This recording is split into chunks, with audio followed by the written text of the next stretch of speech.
Welcome back to my Facebook and YouTube channel. तो भाइयों, Napoli versus Barcelona का game आपने देखा होगा, उसी का रिव्यू करेंगे इस वीडियो में और देखेंगे कि गेम में क्या हुआ, टैक्टिकली बार्सा कैसा खेली और बार्सिलोना कहाँ बेहतर कर सकती थी, कहाँ पर लैग किया बार्सा ने, लाइनअप क्या थी, सारी बातें जो है वो इस वीडियो में हम लोग डिस्कस करेंगे। तो वीडियो को आखिर तक जरूर देखिएगा और अगर अभी तक आपने मेरा चैनल सब्सक्राइब नहीं किया तो चैनल भी सब्सक्राइब कर लीजिए और मुझे फेसबुक और इंस्टा पे फॉलो भी कर लीजिए। तो भैया, गेम की अगर हम बात करते हैं तो भैया गेम बार्सिलोना ने कंपैरेटिवली काफी अच्छी गेम देखी। देखो, बार्सिलोना फैंस जो है ना काफी ज्यादा देखा जाए तो कॉन्फिडेंट नहीं थे इस गेम को लेकर, क्योंकि जिस तरह बार्सिलोना पिछले कुछ अरसे से परफॉर्मेंस दे रही है, स्पेशली ला लीगा में। और अब ला लीगा की जो बॉटम लेवल या मिड मिड लेवल की जो टीम्स हैं, मिड टेबल की जो टीम्स हैं, वहां पर भी बारसा की परफॉर्मेंस कोई ज्यादा अच्छी नहीं थी। लेकिन आज जो नेपोली के अगेंस्ट बार्सा ने परफॉर्मेंस दी वो काफी ज्यादा बेहतर नजर आ रही थी। एक काम कंपोजर था, इंटेंसिटी थी और इंटेंट नजर आया प्लेयर्स की तरफ से, टीम की तरफ से कि यार वो ये टाई जीतना चाहते हैं। और बार्सा ने गेम भी काफी ज्यादा अच्छा खेला। अगर लाइनअप की बात की जाए तो जिस तरह मैंने आपको कल बताया था कि बार्सिलोना जो है वो 3-4-3 की लाइनअप के साथ उतर सकता है, और तकरीबन वही लाइनअप जो थी वो बार्सिलोना ने उतारी थी। और यहाँ पर वही स्टार्ट इंग्लिनो मार्टिनेज ने स्टार्ट किया था, फिर अरोहो ने स्टार्ट किया और कुंदे जो थे वो एक तरह से राइट बैक टाइप पोजीशन पे खेल रहे थे। फिर मिडफील्ड के अंदर क्रिस्टियनसन को स्टार्ट कराया गया एज अ डीएम पोजीशन। फिर गुंडोगन थे, फ्रैंकी डी योंग थे, पैड्री थे, जो कि पैड्री थोड़ा सा वाइड खेल रहे थे लेफ्ट विंग साइड पे। लेकिन ये था कि थोड़ा इंटीरियर होकर वो खेल रहे थे। फिर उसके बाद कैंसलो भी जो थे वो टीम का पार्ट थे और फ्रंट के ऊपर जो है वो लेवेंडोस्की और लामीन यमाल थे। अब अगर गेम की बात की जाए तो जैसा मैंने आपको बताया कि बारसा काफ़ी ज़्यादा जो है वो बेहतर टीम नज़र आ रही थी और इंटेंसिटी भी थी, कंपोजर भी था, पासिंग काफ़ी ज़्यादा अच्छी थी और क्विक पासिस जो है वो हम लोग कर रहे थे। और पहले ही 10 मिनट में हम लोगों ने बड़े अच्छे 2-3 चांसेस बनाए, लामीन यमाल को बड़े अच्छे चांसेस मिले थे।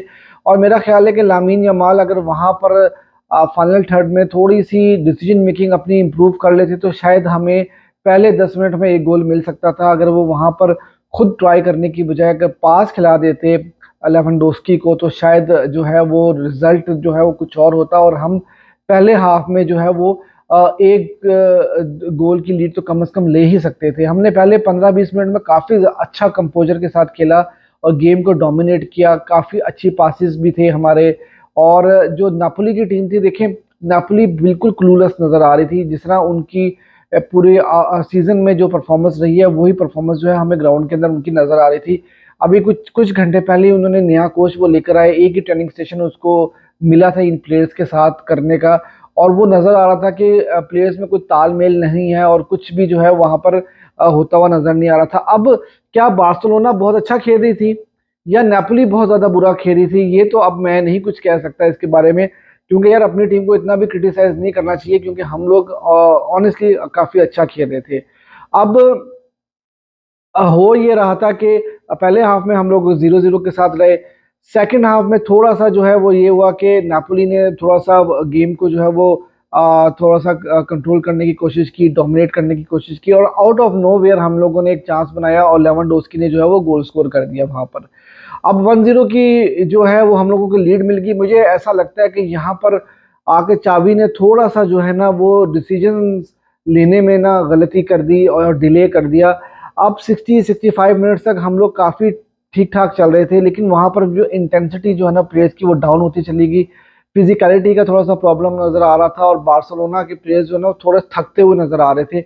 और वहीं पर जो है वो हमारा थोड़ा कंपोजर भी लूज वो किया हमने। और नेपोली सेकंड हाफ में काफी बेहतर भी लगी, खास तौर पे जब उन्होंने अपने प्लेयर्स को सब्स्टिट्यूट किया, जहाँ पे कविचिया को उन्होंने निकाला और 2-3 प्लेयर्स को और उन्होंने जब निकाला तो वहां पर उनकी टीम में इंटेंसिटी भी नजर आई और उनकी उनकी प्रेसिंग भी काफी बेहतर नजर आ रही थी।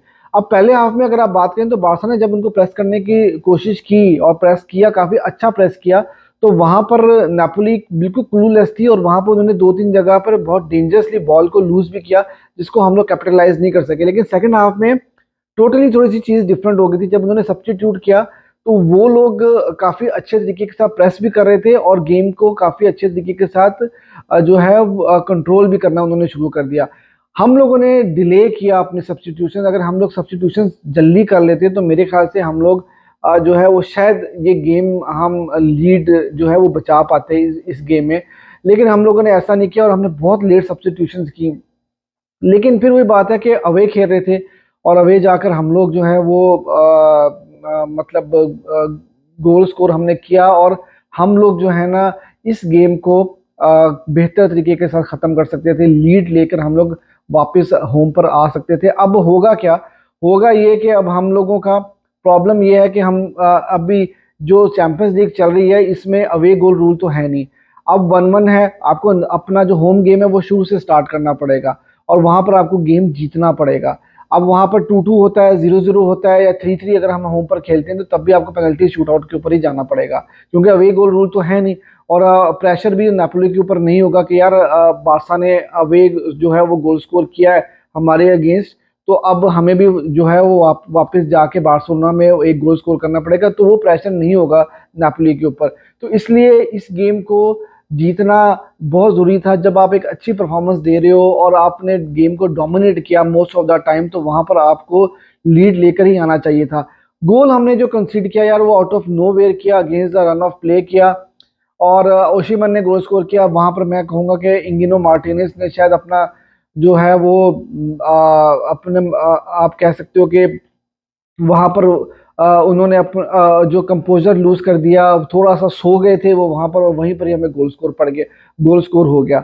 और यही जो है situation through out the season रही है बार्सिलोना की, कि बार्सिलोना पता नहीं कैसे गोल कंसीड कर लेता है। कोई मौका जो है वो खुद से बना कर देता है अगली टीम को कि यार हमारे अगेंस्ट गोल स्कोर कर लो।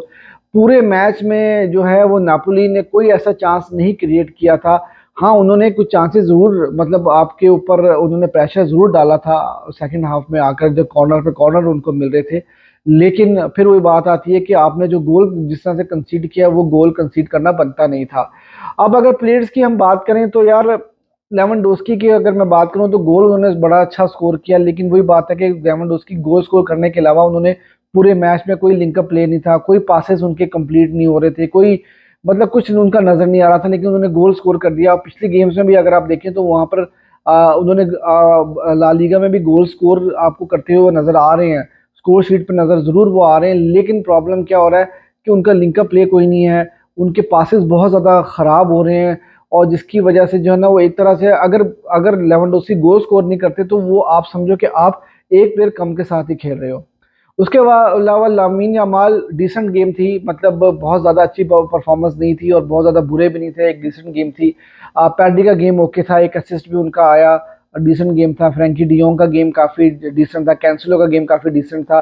क्रिस्टनसन, मैं वही बात जिस तरह मैं आपको कर रहा हूँ कि अगर चावी पहले सब्स्टिट्यूट कर लेते तो शायद गेम ना हम लोग बचा पाते और गेम जो है वो हम अपने हक में जो है वो कर लेते। लेकिन हुआ क्या कि क्रिस्टियनसन को आपने बहुत लेट सब्स्टिट्यूट किया और उनकी परफॉर्मेंस इतनी अच्छी नहीं रही और वो डीएम पोजीशन पे वो परफॉर्मेंस नहीं दे पा रहे जो कि उनसे बनती थी। गुंडोगन का गेम काफ़ी डिसेंट गेम था, काफ़ी अच्छा गेम था। अब अगर डिफेंस की बात की जाए तो अरोहो की गेम काफ़ी अच्छी थी। इंगिनो मार्टिनेज ने वो जो गलती की जिसके ऊपर गोल हुआ, तो यार वो गलती तो उस पर तो माफ़ ही नहीं किया जा सकता यार। आप पूरा गेम अगर अच्छा भी खेल रहे हो और आप एक गोल जो है वो खा जाओ एक गलती की वजह से, तो फिर क्या फ़ायदा उस चीज़ का। कुंदे का पहला हाफ काफ़ी अच्छा था, उन्होंने 8 ड्यूल्स जो हैं वो जीते हैं, 8 ड्यूल्स। लेकिन सेकंड हाफ में फिर वही बात है कि उनके पासेस जो है वो मिसप्लेस होना शुरू हो गए, पासेस उनके टूटना शुरू हो गए, उनके पासेस में जान ही नज़र नहीं आ रही थी। एक तो मुझे ऐसा लगता है कि चावी के अंडर जो है वो बारसा प्लेयर्स जो है उनकी इंटेंसिटी या फिजिकलिटी जो है वो गिर गई है, वो उस तरह से फिजिकल जो है ना वो इतने ज़्यादा स्ट्रॉन्ग नज़र नहीं आ रहे। और 75 70 75 मिनट के बाद जो है वो बार्सिलोना के प्लेयर्स जो है उनकी उनकी फिजिकली जो है ना वो गिरना शुरू हो जाते हैं। लेकिन अब ये है कि जैसे मैंने आपको बताया कि 1-1 है, होम के ऊपर आप खेलोगे, होम पर आप इतनी अच्छी परफॉर्मेंस नहीं दे रहे हो और तो इसलिए एक डाउट ज़रूर है। लेकिन हमारी परफॉर्मेंस अगर आप कंपैरेटिवली ला लीगा से देखो तो बहुत अच्छी परफॉर्मेंस थी। अगर हमने ऐसी ही परफॉर्मेंस होम पर दी तो होपफुली आप जो है वो ये टाई निकाल सकते हो। एक ही थ्रेट था आपको ओशिमन, और ओशिमन ने ही आपने उनको मौका दिया और उन्होंने आपको अगेंस्ट जो है वो गोल स्कोर कर दिया। 1-1 है ये टाई और आपके पास मेरे ख्याल से एक चैंपियंस लीग की एक कंपटीशन बचा हुआ है जहां पर आप जो है वो कुछ कर सकते हो। और आपने कंपैरेटिवली काफ़ी अच्छी परफॉर्मेंस दी है। होपफुल हूँ मैं सेकंड लेग से, और मुझे लगता है कि बार्सिलोना जो है वो ये टाई निकाल सकती है अगर ऐसे ही परफॉर्मेंस दी जैसे आज दी है। जो गलतियां की हैं वो हमें नहीं करनी है, और इसी तरह इंटेंसिटी के साथ, कंपोजर के साथ हमें गेम खेलना होगा। अगर हम खेल गए तो होपफुली जो है वो हम लोग मैच जो है वो जीत सकते हैं। अब जो दो प्रॉब्लम्स मैंने कल प्रीव्यू में कही थी, वही दो प्रॉब्लम्स आपको नजर आई। एक तो ये कि भैया आपका डिफेंस गलती करता है, और वो हमने इस मैच में भी की, और आपकी जो फॉरवर्ड लाइन है, आपके जो अटैकर्स हैं, वो गोल स्कोर नहीं कर रहे। जो चांसेस हम बनाते हैं वो चांसेस हम अवेल नहीं करते, और यही हमने पहले हाफ में भी किया। लामिन यमाल अगर थोड़ा सा बेहतर डिसीजन ले लेते, वहां पर पासेस खिला देते, तो शायद हम ये गेम जो है वो जीत सकते थे। लेकिन अब 1-1 रिजल्ट है। अब रिटर्न लेग में देखा जाएगा कि क्या होता है। आई होप के बार्सिलोना जो है ये टाई जीते और अगले राउंड के लिए क्वालिफाई करे। आप भी मुझे कमेंट सेक्शन में बताइएगा कि आप के क्या कमेंट्स हैं इस गेम के बारे में, और क्या आपको लगता है कि बार्सिलोना ये टाई जीत सकता है कि नहीं। Do let me know in comment section. और अगर अभी तक आपने मेरा चैनल सब्सक्राइब नहीं किया तो please do subscribe my channel.